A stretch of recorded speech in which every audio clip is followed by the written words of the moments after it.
यार पिछले 12 से 13 घंटे में बहुत सारी ऐसी चीज़ हुई है, 12 से मतलब 18 घंटों की अगर मैं बात करूं, बहुत ऐसी सारी चीज़ें हुई हैं जिसकी वजह से अब ये जो क्वेश्चन आ रहा है ना रीनीट का, इस पे थोड़ा सा क्लैरिटी मिलने लगा है कि एग्जैक्टली क्या होने वाला है। मैं सबसे पहले अपने पॉइंट्स रखूंगा जो कि मैंने देखे हैं, जो कि ऑब्जर्व किए हैं, और फिर उसके बाद मैं ये बताऊंगा कि मेरे हिसाब से क्या होने वाला है। तो लास्ट तक देखिए, और जो मेरा एनालिसिस है मुझे लगता है कि वो 100% करेक्ट होगा। क्यों? क्योंकि जो फैक्ट्स हैं अब हमारे पास वो सामने आ रहे हैं। अब एग्जैक्टली अगर हम बात करें, सबसे इंपॉर्टेंट चीज़ जो हमें समझनी पड़ेगी वो ये कि 8 तारीख का सब स्टूडेंट्स वेट कर रहे थे। 8 तारीख का सब स्टूडेंट्स वेट कर रहे थे क्योंकि हियरिंग थी। अब जब 8 तारीख को हियरिंग हुई तो उन्होंने ये बोला, मतलब ऑनरेबल सुप्रीम कोर्ट ने ये बोला कि हम 11 तारीख को वापस हियरिंग करेंगे, लेकिन 11 तारीख के लिए उन्होंने कुछ होमवर्क दिया था। अगेन मैं अब ये नहीं बोलूँगा कि क्या ऑर्डर दिया था, उन्होंने होमवर्क दिया था एनटीए को और बोथ पिटिशनर को कि आपको कुछ चीज़ें हमें करके देनी है। तो हुआ ये कि एनटीए ने अपने रिस्पॉन्स दिए, उस पर भी मैं डिस्कस करूँगा। और जब आज हियरिंग होनी थी 11 जुलाई को, तो यहाँ पे एक मतलब एक नोटिस आया हमारे पास कि Supreme Court urgents please to cancel NEET next posting on July 18। अब एग्जैक्टली हुआ ये है कि जो पिटिशन आया, जितना मैंने समझाया उसमें ये बोला जा रहा है कि जो पिटिशनर्स थे जिन्होंने बोला था हमें रीनीट का एग्ज़ाम वापस चाहिए, उन्होंने कहा हमें थोड़ा सा टाइम चाहिए है, तो उन्होंने डेट मांगे और फिर डेट फाइनलाइज नहीं हुए, तो 18 जुलाई का डेट फिक्स हुआ है कि हम उस टाइम से अब हियरिंग करेंगे। तो मोस्ट प्रोबेबली अगर 18 को डिस्कशन होता है और टाइम रहता है तो डिसीजन आ जाएगा। अब हम जाते हैं बैक स्टोरी में, एग्जैक्टली बिहाइंड द सीन क्या हो रहा था। तो अगर मैं डिस्कस करूं तो सबसे पहले एक ट्वीट आता है लाइव लॉ की तरफ से, मतलब एक रेप्यूटेबल सोर्स है जहां पे बहुत सारी लीगल इन्फॉर्मेशन मिलती है। मतलब मुझे तो ये चीज़ पहले पता नहीं थी कि इतनी इन्फॉर्मेशन रहती है, लेकिन अब पता चल गया है। तो आप देखेंगे कि centre files an affidavit in supreme court denying any mass mall practices. मतलब ये कि भाई सेंटर ने तो ये बोल दिया हमारे हिसाब से तो मास माल प्रैक्टिसेस नहीं है, जो कि वो शुरू से बोलते आ रहे हैं, जो कि वो शुरू से बोलते आ रहे हैं। अब फिर यहाँ पे उन्होंने एक्चुअली कुछ फोटोज़ भी दिए हुए हैं, ठीक है। तो उसमें पूरा इन्फॉर्मेशन दिया है कि हमने आईआईटी मद्रास का भी हेल्प लिया है, उस पर भी हम डिस्कस करेंगे कि क्या एग्जैक्टली डिस्कशन हुआ है। तो उन्होंने जो मार्क्स का डिस्कशन किया था, मैं ये चीज़ इसलिए डिस्कस नहीं कर रहा हूँ क्योंकि ये चीज़ आपको ऑलरेडी समझ में आ रही है। यहाँ पे एक जो इंपॉर्टेंट पॉइंट है, उन्होंने ये बोला है the marks distribution follows a bell shaped curve. अब बेल कर्व क्या कहलाता है, होपफुली अगर आपने पढ़ा होगा या नहीं पढ़ा होगा, वो एग्जैक्टली होता ये है कि हमारे पास एक जो मैप होता है, जो ग्राफ होता है, उसमें जो डिस्ट्रीब्यूशन होता है, तो एक एवरेज अगर मैं बात करूं तो वो कुछ इस तरीके का डिस्ट्रीब्यूशन दिखता है। हम मान लेते हैं ये मार्क्स हो गए और ये स्टूडेंट्स हो गए, ठीक है। तो कम मार्क्स में कम स्टूडेंट्स हैं, ज़्यादा मार्क्स में कम स्टूडेंट्स हैं, और एवरेज मार्क्स में बहुत सारे स्टूडेंट्स हैं। ये वाला पूरा एरिया, इसको हम बोलते हैं बेल कर्व। तो आईआईटी मद्रास का जो रिजल्ट आया है, जो एनालिसिस हुआ है, उसमें बोला गया है कि भाई बेल कर्व दिख रहा है हमें रिजल्ट के बेसिस पे। अब ट्वीट सिर्फ इतना ही नहीं है, इसमें और भी पॉइंटर्स ऐड हैं जो कि मैं आपको दिखाता हूं। अब यहां पे आप देखेंगे centre says that the counselling for NEET UG will start from the 3rd week of July, ठीक है। 3rd वीक ऑफ जुलाई मतलब थर्ड वीक के मंडे से आप मान सकते हैं कि जुलाई काउंसलिंग स्टार्ट हो जाएगी। उन्होंने यहाँ पे ये चीज़ बोली है कि ठीक है, अगर फाइंड आउट होता है कि किसी ने फ्रॉड किया है, किसी ने स्कैम किया, तो भाई हम उसको काउंसलिंग में बैठने नहीं देंगे। और यहाँ पे सबसे important cheese, candidature of such people would be cancelled at any stage during the counseling process or even afterwards। तो यहाँ पे उन्होंने सीधा सीधा ये बोला कि भाई जिसका भी फाइंड आउट होता है कि तुमने माल प्रैक्टिस करी है या फिर तुमने कुछ छेड़छाड़ करी है, तुम थ्रू आउट दी एमबीबीएस भी अगर पकड़े जाते हो तो हम आपको कैंसिल कर देंगे, आप कैंडिडेट नहीं बचोगे, आपका कैंसिलेशन हो जाएगा उस थ्रू आउट द प्रोसेस से। तो अगर आपका एडमिशन हो भी गया तो वो भी कैंसिल हो जाएगा।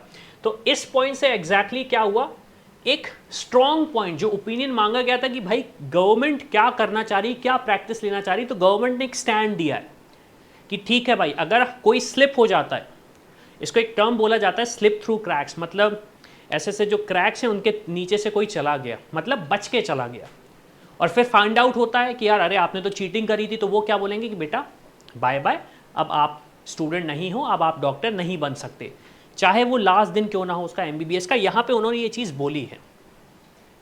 फिर there is neither any indication of mass practice or nor localized candidates being identified leading to abnormal score। अब ये IIT मद्रास की रिपोर्ट है जिसमें उन्होंने बहुत सारी चीज़ें बोली गई हैं।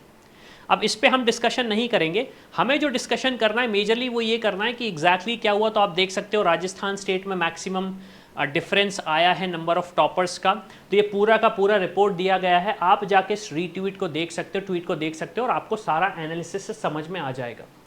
क्वेश्चन अब ये आता है कि भाई एग्जैक्टली होगा क्या। अब देखो 18 जुलाई की तो डेट हमारे पास आ चुकी है। अब जो मीम हम देखते थे जिसको देख के हम हंसते थे कि तारीख पे तारीख, तारीख पे तारीख, तारीख पे तारीख, अब जब वो हमारे साथ हो रही तो हमें समझ में आ रहा है कि एग्जैक्टली जो पेन पॉइंट उस मूवी में दिखाया गया है वो कितना सही है कि भाई इतनी तारीख दोगे तो मेरा जो जस्टिस है वो तो मुझे मिलेगा ही नहीं, चाहे जो स्टूडेंट्स रीनीट की मांग कर रहे हो, चाहे जो स्टूडेंट्स बोल रहे हो नो रीनीट। एक जो कन्फ्यूजन की स्टेट में, क्योंकि मैंने पेरेंट्स से भी बात करी, उनका यही कहना है कि सर हम 8 तारीख का वेट कर रहे थे, फिर 11 तारीख का वेट कर रहे हैं, अब हम 18 तारीख का वेट कर रहे हैं, हमें समझ में ही नहीं आ रहा। मैं स्टूडेंट्स से यही क्वेश्चन पूछ रहा हूं कि भाई अब एग्जैक्टली क्या करने वाले हो आप। तो अब ये जो 18 तारीख की डेट आई है, होपफुली जो मुझे होप हो रहा है वो ये है कि यहां पे एक कंक्लूजन निकलेगा।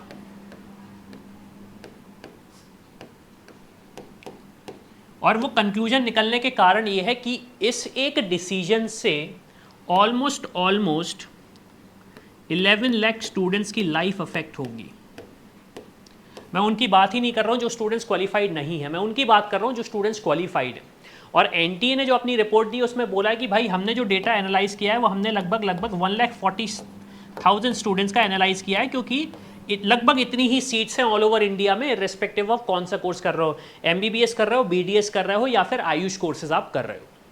ठीक है, तो ये पॉइंट भी क्लियर हो गया कि हमने सिर्फ डेटा इतने स्टूडेंट्स का ही एनालाइज किया है, उसके ऊपर हमने नहीं किया। अब एक न्यूज़ आती है कि CBI ने बोल दिया है कि मास लीक नहीं हुआ है, पेपर मास लीक नहीं हुआ है, टेलीग्राम पे जो वीडियो डला था वो फेक था। अब जो रिक्वेस्ट की गई थी 8 तारीख को, उसके 2 पॉइंटर्स जो कि बहुत ज़्यादा इंपॉर्टेंट थे, उनका ये कहना था कि भाई पहले तो ये पता लगाओ कि क्या मास लीक हुआ है, मास लोगों तक पहुंचा है ये चीज़, और ये जो सोशल मीडिया पे जो वीडियो सर्कुलेट हो रहा है क्या वो सही है या नहीं। तो जब वीडियो फेक है मतलब वो पेपर लीक नहीं हुआ है, और जब CBI ने बोल दिया कि भाई मास लीक नहीं हुआ है, इसका मतलब ये है कि जो पॉइंट बन रहे थे केस के तरफ टुवर्ड्स रीनीट की कंडीशन ये थी, लास्ट ऑप्शन है, लेकिन ये भी था कि भाई हम नहीं चाहते कि मैक्सिमम स्टूडेंट्स इससे बच के निकल जाए।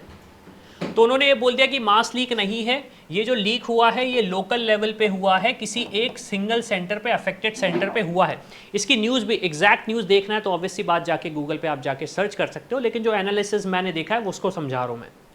ठीक है, टेलीग्राम का वीडियो फेक हो गया। अब इसके बाद अगर कोई प्रूफ हमारे पास रहता है, जो पिटिशनर हैं कि भाई नहीं हमारे पास एक नया प्रूफ आया, क्योंकि देखो क्या होता है ना एग्जैक्टली जब कोर्ट चलता है तो कोर्ट चलता है सिर्फ और सिर्फ प्रूफ्स पे, सिर्फ और सिर्फ फैक्ट्स पे, जो चीज़ देखी जा सकती है, समझी जा सकती है, इमोशंस पे नहीं चलता कि अविनाश ने बोला कि ऐसा होना चाहिए तो कोर्ट ने बोल दिया ठीक है भाई तुमने बोला है तो हो जाएगा, ऐसा नहीं होता। उन्हें चाहिए फैक्ट्स, उन्हें चाहिए फिगर जिसके बेसिस पे वो डिसीजन ले सके और बता सके कि एज पर दी फैक्ट्स हमने ये डिसीजन लिया। ठीक है, तो अब जो रीनीट का प्रोसेस का जो मांग है उसका अगर मैं प्रेडिक्टर बताऊं तो आप ये समझ लीजिए कि अब चांस लेस देन 2% हो गए हैं, चांस लेस देन 2% हो गए। और ये मेरा कहना है, मैं उसका कारण आपको बता देता हूं। पहली चीज, मास लीक नहीं हुआ है एट प्रेजेंट। दूसरी चीज, टेलीग्राम का वीडियो फेक है।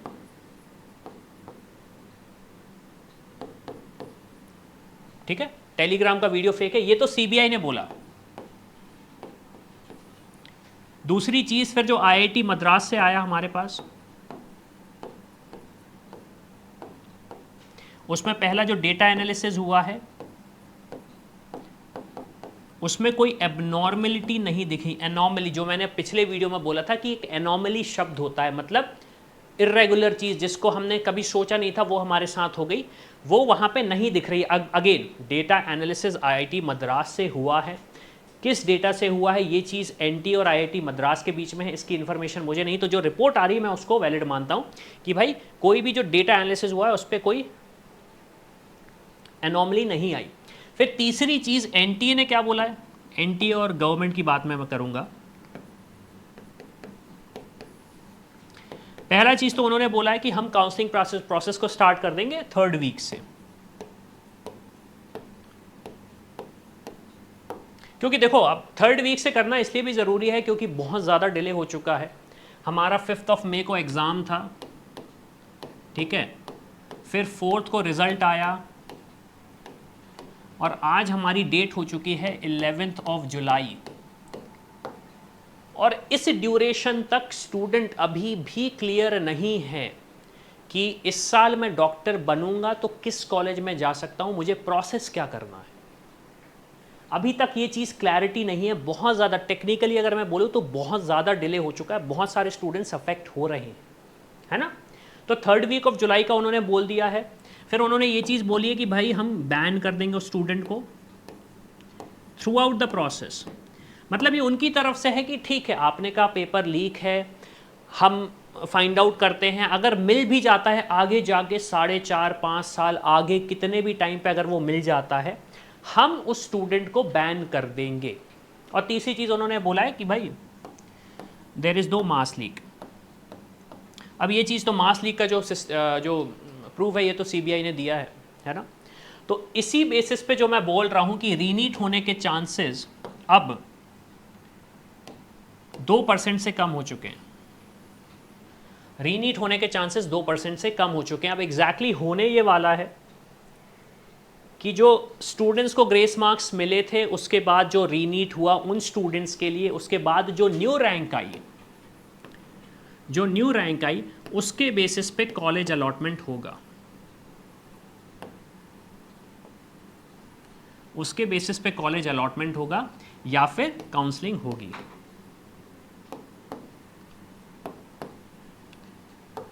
तो मुझे जो समझ में आ रहा है, मेरा जो एनालिसिस बोल रहा है कि अब अगर हम एक्सपेक्ट कर रहे हैं कि रीनीट होगा तो चांसेस बहुत स्लिम हैं। कारण ये है कि हमारे पास कोई फैक्चुअल इन्फॉर्मेशन नहीं है जो कि उन रिपोर्ट्स को डिनाई कर सके कि नहीं भाई पेपर तो लीक हुआ था, मास लेवल पे हुआ था, और अगर वो फैक्ट्स बाहर आते हैं तो फिर ये इंडिकेटर चेंज हो जाएगा। बट एट प्रेजेंट अगर मैं बोलूँ तो chances of reNEET are less than 2%। क्यों? क्योंकि अब चीज़ें बहुत ज़्यादा ब्लैक एंड वाइट हो चुकी हैं। अब वीडियो को अभी तक देखा है तो प्लीज़ मुझे कमेंट करके बताओ कि क्या आप सेटिस्फाइड हो जो भी रिपोर्ट्स आ रही हैं। क्योंकि देखो ओपिनियन तो दे सकते हो आप, ठीक है, ओपिनियन तो दे सकते हो कि भाई मैं सेटिस्फाइड नहीं हूँ, ये बोल सकते हो आप। तो क्या आप सोच रहे हो, क्या आप समझ रहे हो और अब आप क्या करने वाले हो? क्यों आपके पास अब कोई टाइम नहीं बचा है, स्पेशली उन स्टूडेंट्स के लिए जो कि एब्रॉड से कुछ भी प्लान कर रहे थे। क्योंकि मैं काफ़ी सारे स्टूडेंट्स से बात कर रहा हूँ, उनका ये कहना है कि सर हम एब्रॉड से कर रहे थे, अब आपके पास भी ऑप्शंस बहुत ज़्यादा कम बचे हैं क्योंकि जो प्रोसेस है वो बहुत ज़्यादा डिले हो चुका है। तो जो भी प्लान कर रहे हो, जो भी ओपिनियन है, प्लीज़ कमेंट करके मुझे बताओ क्या सोच रहे हो, ठीक है। और प्लीज़ मुझसे मत बोलना कि सर आप तो किसकी साइड से बोला, मैं किसी साइड से नहीं हूँ, मैं स्टूडेंट्स की साइड से हूँ। मैं सिर्फ और सिर्फ फैक्ट्स पे बात कर सकता हूँ बिकॉज ना तो मेरे पास डिसीजन मेकिंग अथॉरिटी है और ना ही मेरे पास वो फैक्ट्स हैं। तो जो फैक्ट्स हमारे सामने आते हैं हम उसके बेसिस पे वीडियो बनाते हैं और उस पर मैं अपना कमेंट करता हूँ।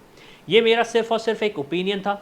होपफुली आपको ये चीज़ समझ में आई होगी और जो भी आपका ओपिनियन है, जो भी सोच रहे हो, प्लीज़ कमेंट करके बताओ ताकि मुझे पता चल सके कि एग्जैक्टली स्टूडेंट्स क्या सोच रहे हैं इस पूरे सिनारियो में।